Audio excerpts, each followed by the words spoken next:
જય શ્રી કૃષ્ણ. જય હો, મંગલમય હો. કૃષ્ણાવતારનો નંબર 10મો કેમ એ આપણે વિચાર કરીએ છીએ. કાલે આપણે સાંભળ્યું ના અનુભવીએ પણ છીએ કે ગીતા અશાંતસ્ય કુત સુખ. ગીતા કહી રહી છે કે અશાંત વ્યક્તિને કોઈ જ પ્રકારના વસ્તુનિષ્ઠ કે વ્યક્તિનિષ્ઠ કે કોઈ પણ પદાર્થનિષ્ઠ સંતોષ જ નથી.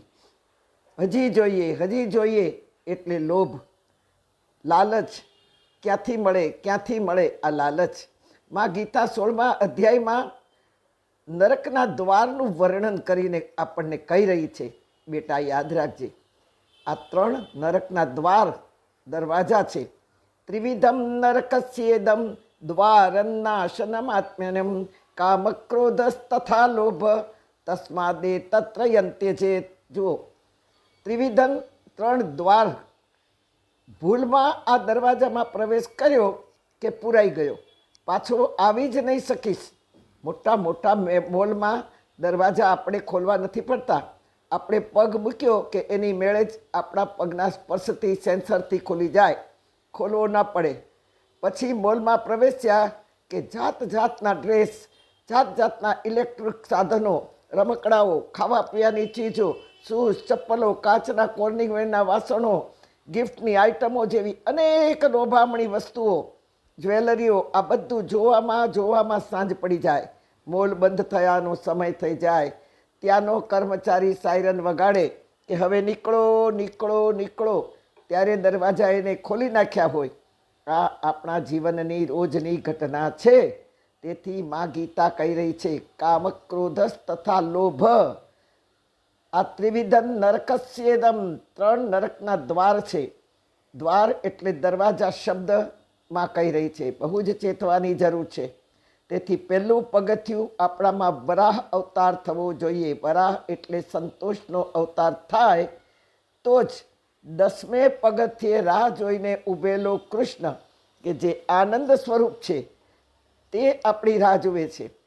આપણે હજી પહોંચી નથી શકતા, પણ નીચે ઊભા રહીને ઉપર જોઈએ તો એ આપણને રાહ જોતો દેખાય. અને શ્રીનાથ બની એક હસ્ત ઊંચો કરીને બોલાવતો હોય કે આવી જા, I am waiting for you my dear.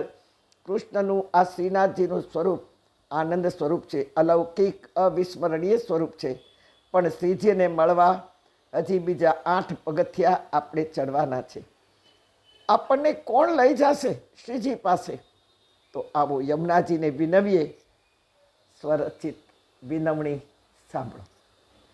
મને શ્રીજીને મળવાની આશ, હે યમુના મુને લઈ જાજે શ્રીજીની પાસ.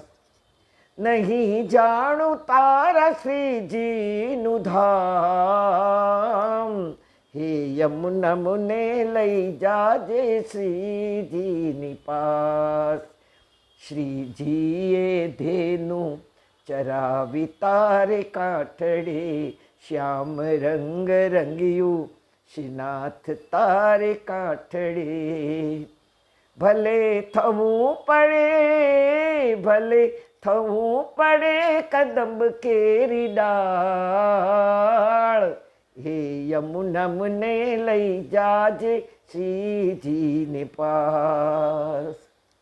નહીં જાણું તારા શ્રીજીનું ધામ, હે યમુના મુને લઈ જાજે શ્રીજીની પાસ. હે યમુના મુને લઈ જાજે શ્રીજીની પાસ.